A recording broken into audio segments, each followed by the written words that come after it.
At 0700 hours on May 6, 1942, on the fortified island of Corregidor in Manila Bay, Philippines, 55 United States Army nurses stand in the surgical ward of Malinta Tunnel Hospital.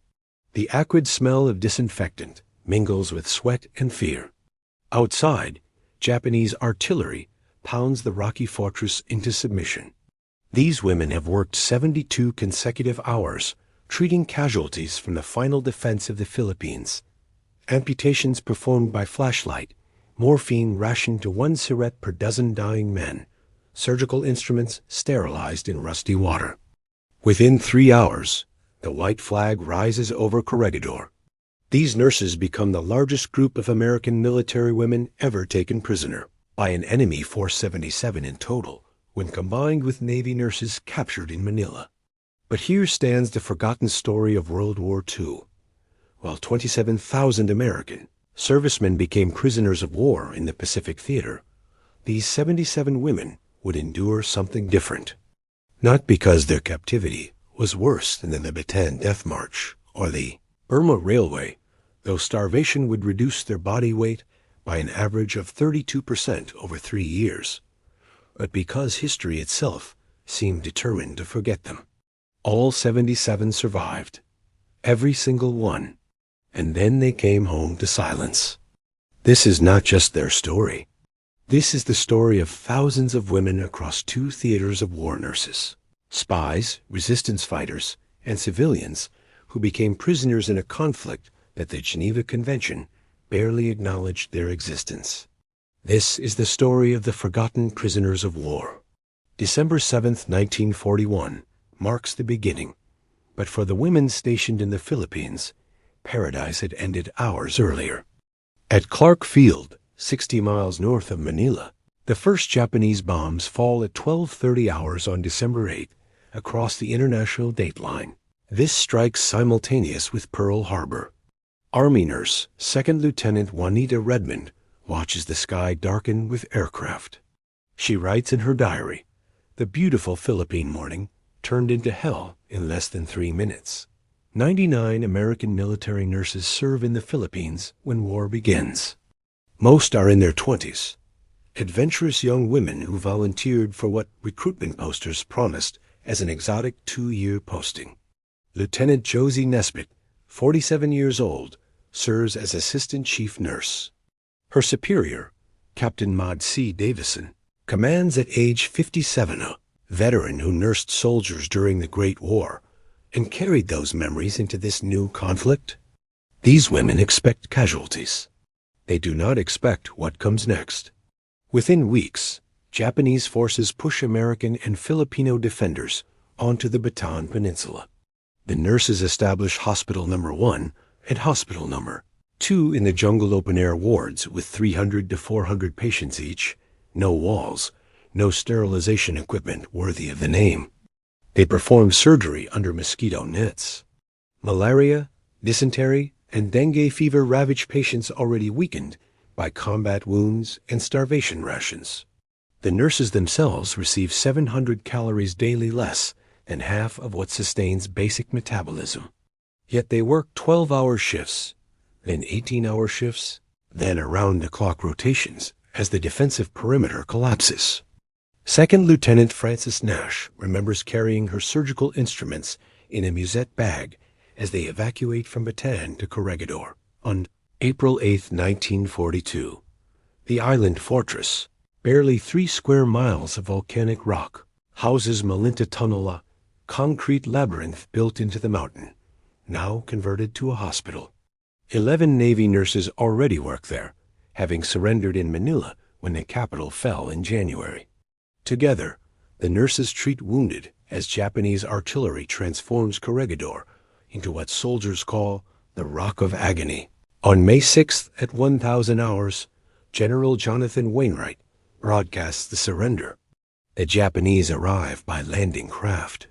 Lieutenant Nesbitt later recalls, "We didn't know whether we would be shot, raped, or simply forgotten. We knew what happened to Chinese nurses in Nanking.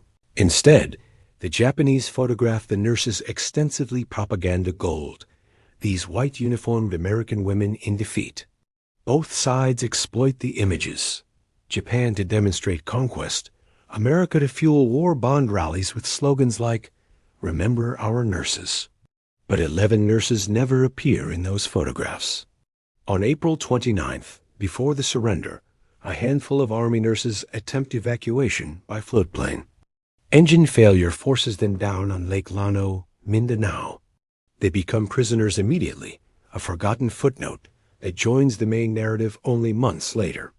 July 2, 1942, the 66 Army nurses from Corregidor, 11 Navy nurses from Manila, and the 10 nurses from Mindanao arrive at the University of Santo Tomas in Manila. The Japanese have converted this historic Catholic university into the Santo Tomas internment camp home to roughly 6,000 civilian prisoners of war, men, women, and children who hold American, British, Australian, or Allied passports. The campus, 48 acres surrounded by iron fencing and guard towers, becomes a city unto itself complete with internal governance, black markets, and a desperate struggle for survival that stretches across 3 years. The nurses receive special privilege. They are classified as military prisoners yet housed with civilians. This dual status proves both blessing and curse. They avoid the brutal labor camps where male POWs on Bataan and Mindanao die by the thousands.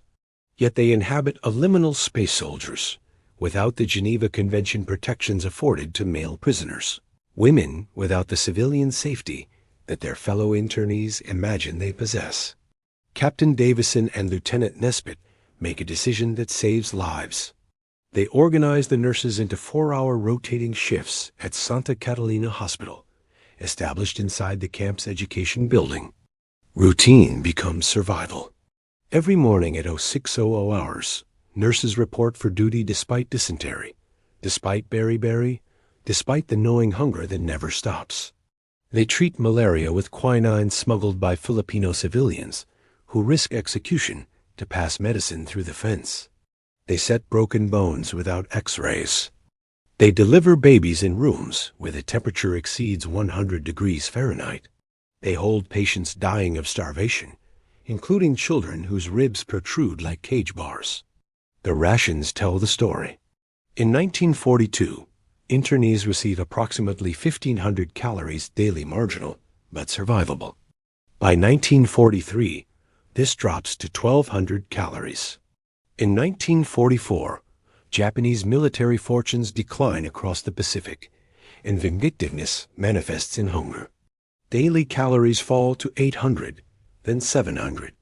By January 1945, witnesses document 724 calories per person per day, a diet of watery lugao rice, occasionally supplemented with rotten vegetables, and condemned caribou meat crawling with maggots. The camp's mortality reports show 3 to 4 deaths daily from starvation-related illness. Internees strip hibiscus vines of leaves, pick lawns clean of grass, trap rats for protein. The nurses lose weight catastrophically. Lieutenant Edith Corns, who weighs 135 pounds at capture, shrinks to 91 pounds by liberation. Navy nurse Dorothy Still drops from 128 pounds to 84 pounds. The average weight loss across all 77 nurses exceeds 32% of their pre-capture body mass. Medical research later documents that this level of starvation triggers permanent physiological damage, cardiovascular problems, bone density loss, autoimmune disorders that persist for decades. Yet they keep working. Captain Davison insists on military discipline, uniforms maintained as best as possible, hair kept regulation length despite lice, formations held weekly to preserve unit cohesion. Lieutenant Nesbitt, whom the nurses call Mama Josie, checks each woman individually, redistributing food from those slightly less weak to those on the verge of collapse. They pool resources, share scraps, enforce mutual survival through sheer force of will. The male internees recognize what these women accomplish. One civilian, Fred Stevens, writes in his diary, "The nurses are performing miracles with nothing. They have saved hundreds of lives in this camp, maybe thousands. When we are liberated, America should build them a monument. They won't.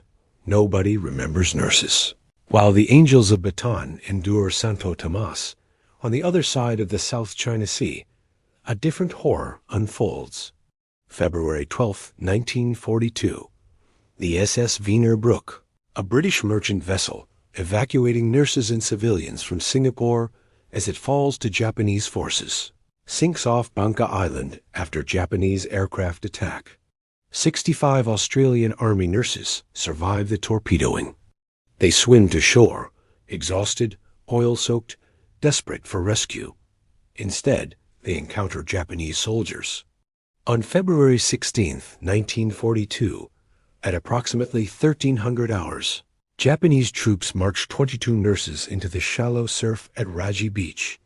Lieutenant Vivian Bullwinkle, age 26, stands among them, an Army nurse from South Australia who volunteered in 1941. The soldiers order the women into the water until it reaches their waists. The nurses hold hands.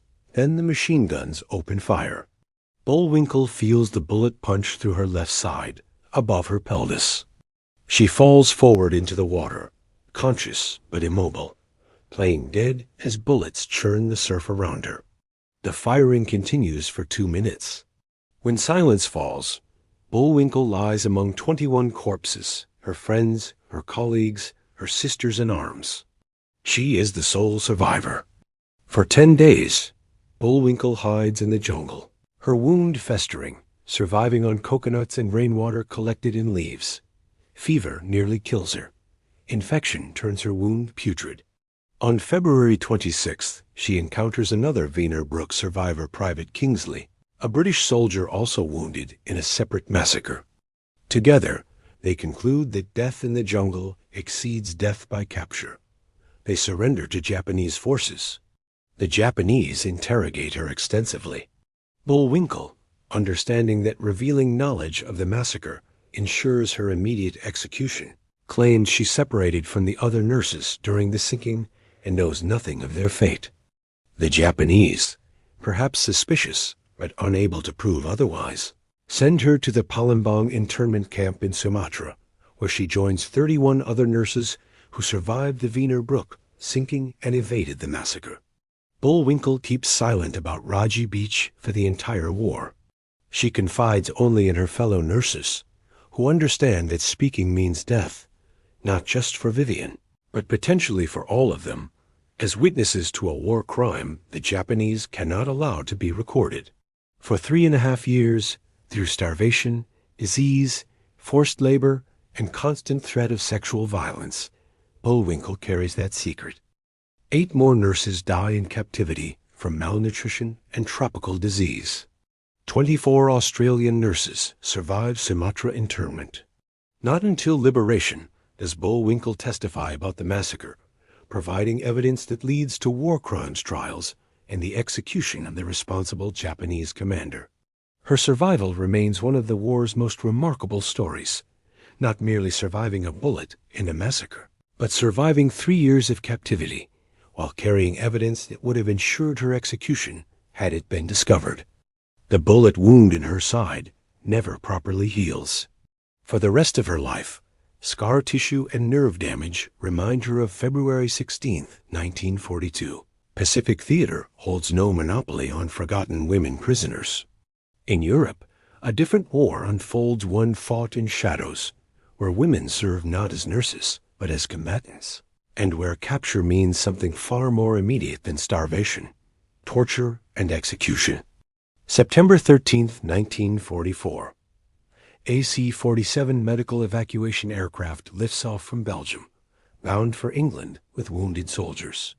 On board, 2nd Lieutenant Reba Zatella Whittle, age 25, an Army Air Forces flight nurse from Texas.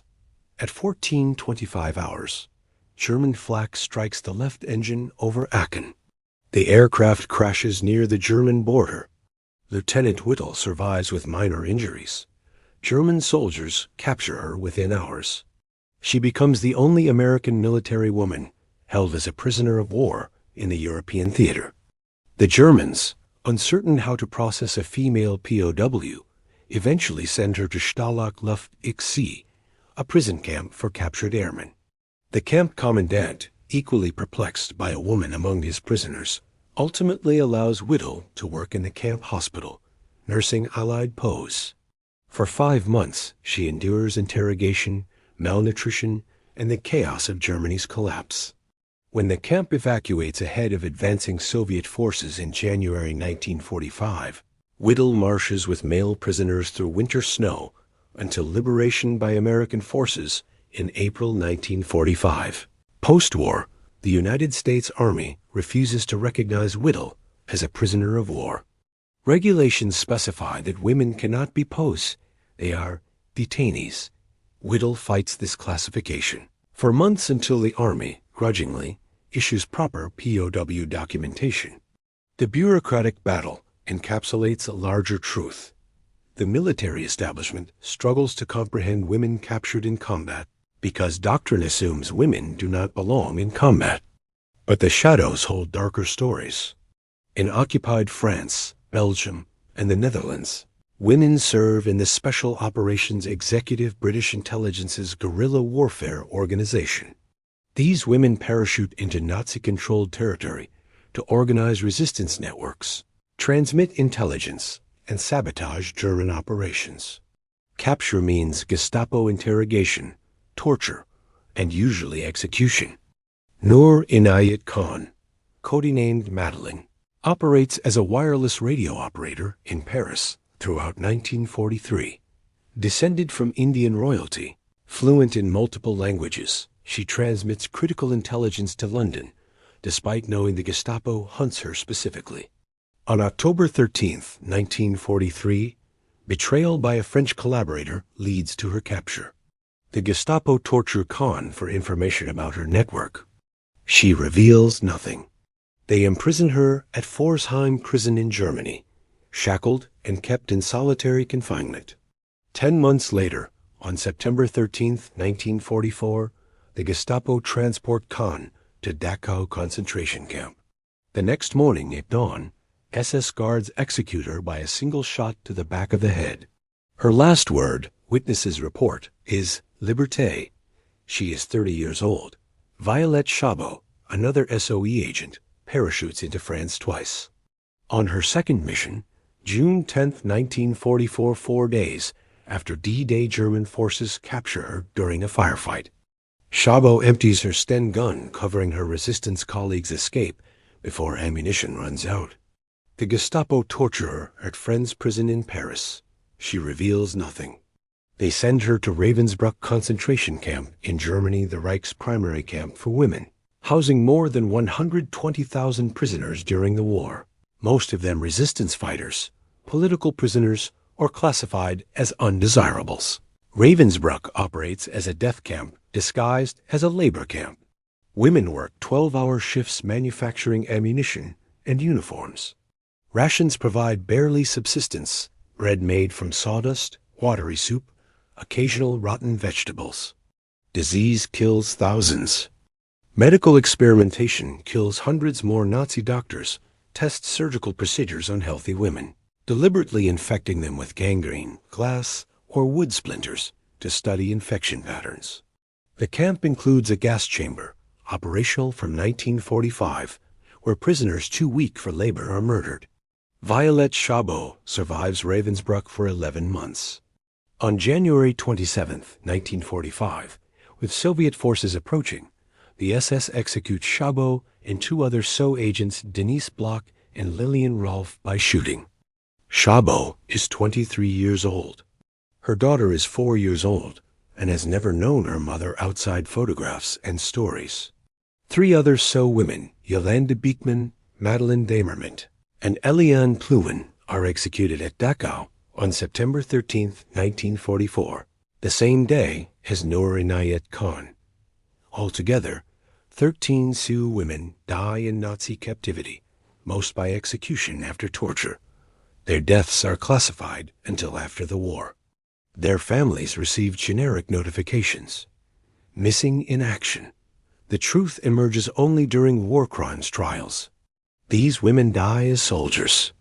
Yet post-war Britain struggles with how to commemorate them.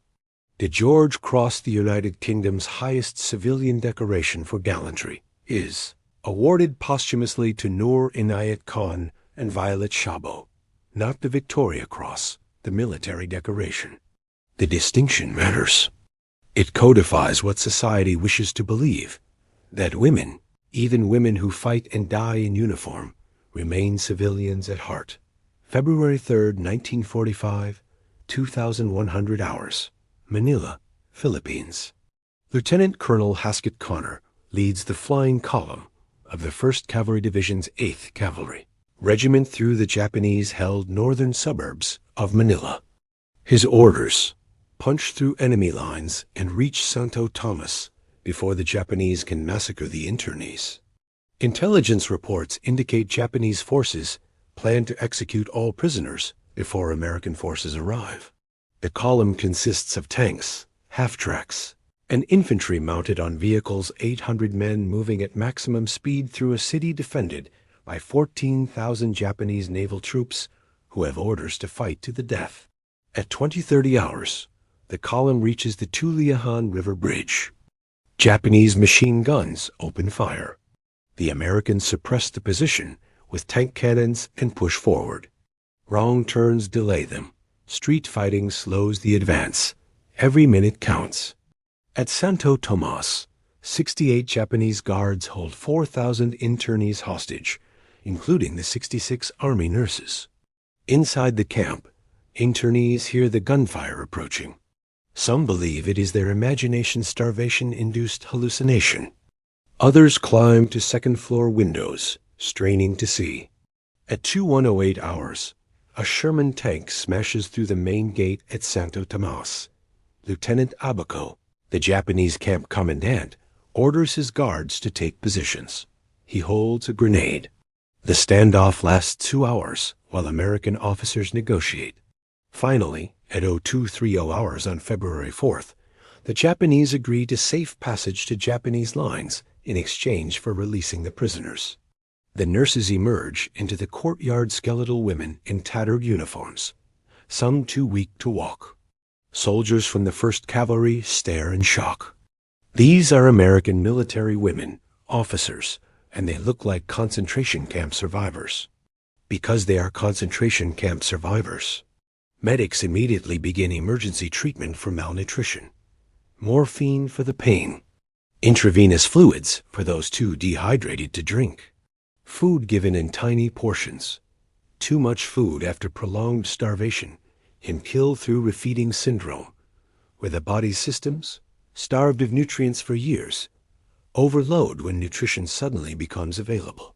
3 weeks later, a second rescue unfolds. February 23, 1945, 07:00 hours. Los Barras internment camp, 40 miles south of Manila. This camp houses 2,147 prisoners, including the 11 Navy nurses transferred from Santo Tomas in May 1943.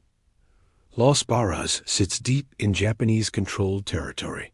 American forces cannot reach it by ground assault without alerting the garrison, who have orders to execute all prisoners if rescue is attempted. Lieutenant General Joseph Swing, commanding the 11th Airborne Division, devises a solution combining airborne assault, amphibious landing, and guerrilla coordination. At exactly 07:00 hours, as Japanese guards perform their morning calisthenics intelligence provided by Filipino guerrillas who have been observing the camp for weeks, paratroopers from the 511th Parachute Infantry Regiment drop directly onto the camp. Simultaneously, Amtraks carrying more paratroopers land on the shore of Laguna de Bay. Filipino guerrillas attack from the jungle. The entire operation, from first parachute to last prisoner evacuated, takes 2 hours and 7 minutes. The Navy nurses, held in a separate barracks, hear gunfire and assume the worst Japanese guards executing prisoners.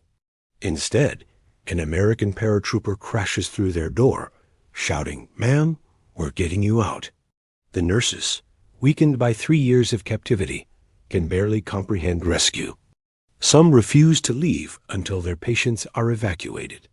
Lieutenant Lara Mae Cobb, the senior Navy nurse, orders her staff to help load the sickest prisoners onto Amtrak's first. The nurses board last. Not a single prisoner dies during the Las Barras raid, a feat of planning and execution that military historians later call a textbook airborne operation.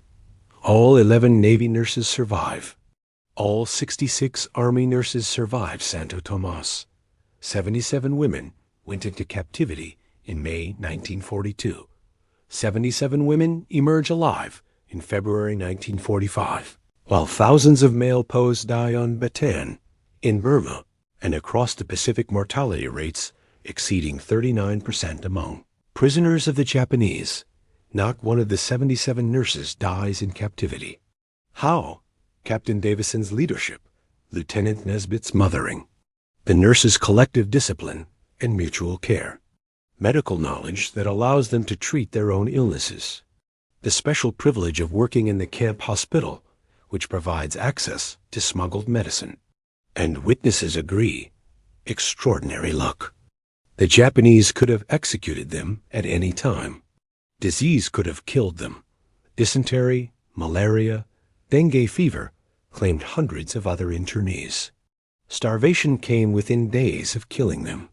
Liberation occurs weeks before the camps run out of food entirely. Post-liberation medical examinations reveal the cost. Every nurse suffers from malnutrition-related illness, beriberi, scurvy, anemia. 17 require immediate hospitalization for conditions, including tuberculosis, dysentery, and parasitic infections. All 77 show signs of severe psychological trauma, what later generations recognize as post-traumatic stress disorder. Nightmares, hypervigilance, survivor's guilt, difficulty readjusting to civilian life after years of living in immediate survival mode. The Army and Navy evacuate the nurses to Leyte, then to Guam, then to Hawaii, and finally to the United States. They arrive home to celebrations, parades, and almost immediate obscurity. Their stories, initially reported in newspapers, fade within months as the war ends and America focuses on victory and reconstruction. The nurses return to hospitals, to nursing schools, to families. They do not speak much about captivity. Post-war America does not want to hear about starvation, about women in combat zones, about suffering. America wants heroes who win decisively, not survivors who endure. The war ends. The women come home, and then history forgets them. Research conducted in the decades following World War II reveals systematic patterns of psychological trauma among female ex-POWs. A 1995 study documenting the long-term health outcomes of the 79 American women taken prisoner by the Japanese in the Philippines, including nurses and civilian women, finds that 91% experienced at least one severely traumatic event during captivity. The most frequently cited: overcrowding, forced labor under brutal conditions, constant threat of sexual violence, witnessing deaths from starvation and disease, and the psychological terror of not knowing whether they would be executed. Post-traumatic stress symptoms persist for decades. Women report nightmares about captivity 50 years after liberation. Hypervigilance, the inability to feel safe, constant scanning for threats, remains a lifelong condition for many. Depression rates among female ex-POWs significantly exceed those of comparable populations. Cardiovascular disease, linked to prolonged starvation, kills many prematurely. The study finds that former female internees face a 2.1 times greater risk of cardiovascular disease and cardiovascular mortality compared to women who did not experience captivity, resulting in deaths an average of 1.6 years earlier than expected. Yet recognition comes slowly, if at all. Male POWs from the Pacific receive Purple Hearts, POW medals, disability compensation.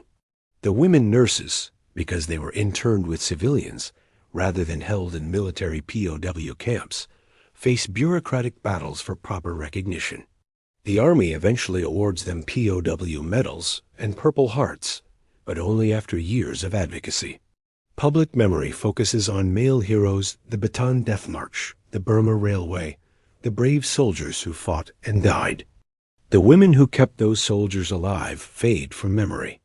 Vivian Bullwinkle returns to Australia in 1945. She does not speak publicly about the Banka Island massacre until the 1970s, when she finally testifies, providing evidence for war crimes investigations. She becomes a symbol of the woman who survived. Post-war, she serves as matron of Fairfield Hospital in Melbourne for 16 years. In 1977, she marries Colonel Frank Statham. She spends her later years advocating for veterans' health and speaking about the costs of war. She receives the Florence Nightingale Medal, the Red Cross's highest international honor. In 1993, a statue commemorating all Australian military nurses is unveiled in Canberra. The face is Vivian Bullwinkle's. She dies in 2000, age 84. Her legacy ensures that Australian military nurses are never forgotten again. The Angels of Bataan scatter across America. Captain Maud Davison receives the Distinguished Service Medal in 2001 posthumously, 56 years after liberation. Lieutenant Josie Nesbitt returns to civilian nursing, rarely speaking about the war. Most of the 77 nurses return to quiet lives, marriages, families, nursing careers. They attend reunions, maintain contact, form a sisterhood forged in survival. They do not write memoirs. They do not seek publicity. When historians finally interview them in the 1980s and 1990s, many are in their 70s and 80s. Some have already died. Opportunities for comprehensive documentation have passed. In Europe, the So women receive posthumous honors. Noor Inayat Khan's statue stands in Gordon Square, London, erected in 2012, 68 years after her execution. Violet Chabo's George Cross is displayed at the Imperial War Museum. But their stories remain niche historical knowledge, overshadowed by the massive narratives of D-Day, the Battle of Britain, the Eastern Front. Why does history forget women POWs? Multiple factors converge. Military culture in the 1940s assumes women do not belong in combat zones. Therefore, women captured in combat zones exist as anomalies the system struggles to process. Post-war society wants women to return to domestic roles, motherhood, nursing, teaching not to embrace identities as combat veterans. The women themselves often do not self-identify as warriors. Many insist, we were just doing our jobs, minimizing their own heroism in ways male veterans rarely do. And the sheer number of male casualties dwarfs the number of female POWs, thousands versus dozens. Statistics erase individual stories. History is not a record of what happened. History is a record of what we choose to remember. For 75 years, we chose to forget the women prisoners of war of World War II. We forgot the 77 nurses who survived 3 years of starvation in the Philippines while treating thousands of patients with almost no supplies. We forgot Vivian Bullwinkle, who survived a massacre, a bullet wound, and 3 years carrying the secret that would have killed her. We forgot Reba Whittle, the only American military woman held POW in Europe, who had to fight her own government for recognition. We forgot Noor Inayat Khan, Violet Chabo, and the dozens of So women who died in concentration camps after enduring torture. We forgot the British, Australian, Dutch, and civilian women interned across Asia and Europe. We forgot them because they were women, and women were not supposed to be in war. They were not supposed to be in combat zones, not supposed to be soldiers, not supposed to endure what soldiers endure. Their existence contradicted the narrative we wanted to tell of men fighting wars while women waited at home. But they were there. They fought. They endured. They survived. And now, decades later, we remember. Not to glorify war, but to honor resilience. Not to celebrate suffering, but to acknowledge courage. Not to forget again. If you found this story compelling, please like this video and share it. These women's stories deserve to be told. In the comments, let us know where you're watching from and whether you've heard these stories before. History belongs to all of us, but only if we choose to remember it. Thank you for keeping history alive.